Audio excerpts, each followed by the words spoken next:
Houston Breakout is a rather large map, so I think it's worth going over some of the important locations first. Starting at the entrance metal detectors, if we take a right, we'll be met with the clerk's office. This will require a QR code to enter. The evidence room is located here, and it will require either a 4-pin code or a red key card. Nearby you'll find the courtroom. This one just requires a press pass to enter.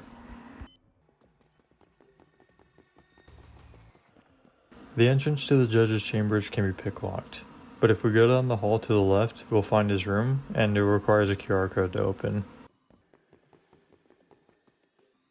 Upstairs to the right, we'll find the server room. This requires a 4-pin code or a fingerprint. The meeting room can also be found upstairs in another hallway. It can be pick-locked, and inside, you could find either a 4-pin code, red keycard, and sometimes a QR code. If we head back downstairs, we'll find an elevator which we could use to drop off bags. The cell block control room is backtracking to the way that we'll get in. If we go downstairs, it'll require a blue key card to open. I personally recommend disabling the camera though before opening it. Step 1 is to get through the metal detectors. As soon as we spawn in, we're going to ignore the upstairs ones as entering through the basement is just much faster and easier. After heading downstairs, run all the way down to where this guard is. As he spots us, hack the 2 surrounding cameras and apply a secure loop to them. As the guard tries to escort us, hack his radio and then open the side of the metal detector. Go all the way down the hall and make sure to crouch at the window, and then disable the metal detector. I also like to throw an ECM on this camera before heading upstairs. Now that we're in the building, we need to get a blue keycard and a press pass. Both of these are located upstairs. You'll find the blue keycard located on the back of one of the guards. The press pass can be located on the back of 2 civilians. It's important that you make sure no one sees you grabbing either of these. With the press pass secured, we can now enter the courtroom and identify the evidence. Walk into the courtroom and look at the board in the back right.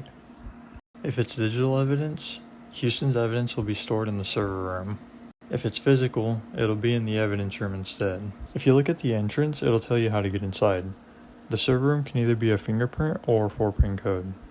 The evidence room will either be a red key card or also a 4-pin code. Now in this heist there are various items that we need to get. I'm going to start with QR codes. Just remember that we only need 2, but I'm going to be showing 4 in this video. If you go down one of the upstairs hallways into the courtroom, there will be one on a bench. For the next one, head into the courtroom and look at the door on the side. There is a guard in here, so do be careful, but once we enter, the QR code should be somewhere on the table. The next one will require a QR code to enter, but it's going to be in the court clerk's office, right behind the civilians. There's another one in the judge's chambers. Be careful as there is a camera and a guard in this hallway. The door will also require a QR code, but it'll be in the safe. For the 4-pin code, it honestly depends on whether the evidence or server room has the keypad. If it's the server room, the code will be found in one of the safes inside the court clerk's office. If the evidence room has it, it'll be upstairs in the meeting room on the whiteboard. For the red keycard, there are 2 locations where it could spawn. Make sure that you look at the clipboard to see which one it is. The first location is in the upstairs meeting room. It's in a safe near the back left corner. The second location is in the cell block control area. It's also in a safe in the back left corner of the room. For the fingerprint, just look at the name that's on the clipboard. In my case, the name was Nikki, so I look for Nikki's name tag in the clerk's office. There will be an item like a mug, or sometimes it's a binder, that you could extract the fingerprint from. As far as I'm aware, the donuts will only spawn in one place on Overkill, but I'm going to show the other 2 spots just in case. The first can be found in a room just beside the courtroom. You can verify if it's there by hacking a camera and then switching to the one in question. The donuts should be on the table right in front of you.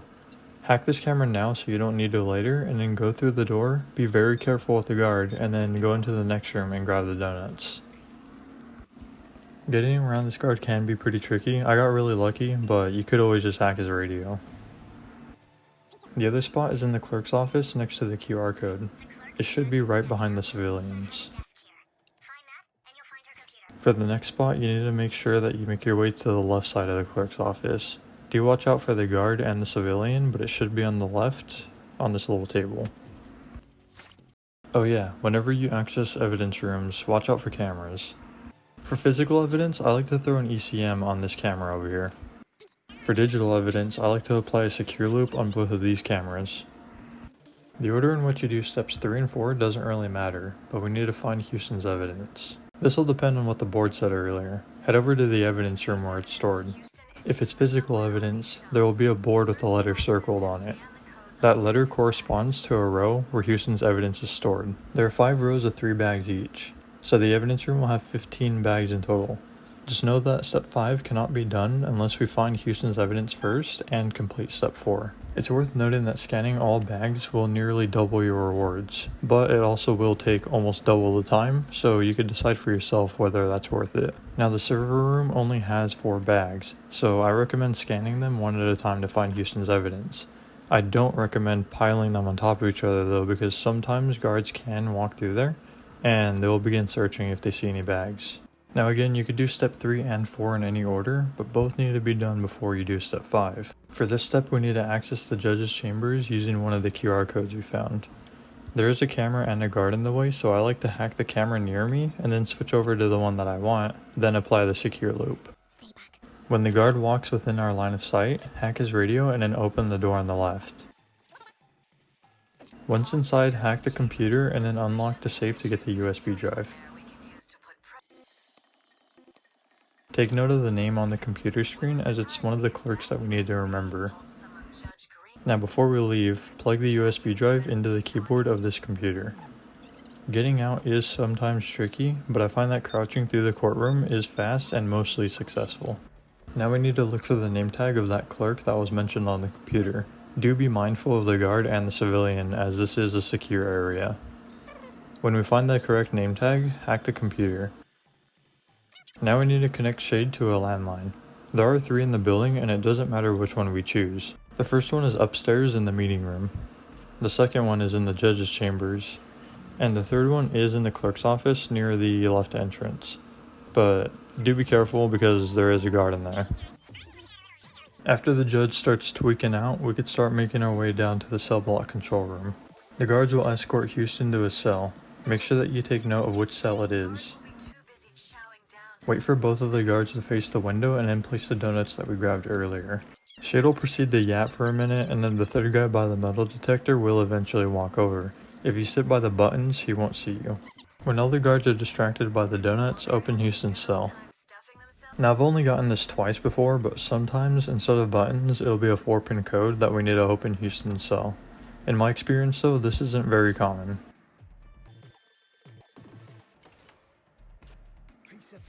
After releasing Houston, it's a good idea to head back now to the evidence rooms and get his evidence. This will also be a good time to finish scanning other bags. That is, if you're willing to sit through the waiting time. Just remember that each bag takes roughly 30 seconds to fully scan, and there are 18 bags aside from Houston's.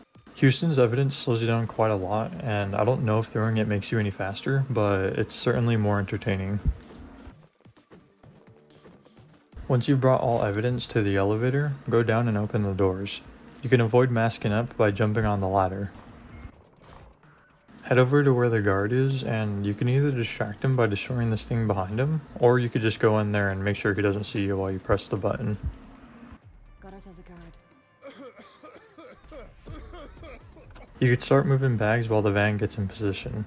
Secure everything you have, and that's all there really is to it. Here's what the rewards look like after scanning and securing all bags. And this is the build that I used.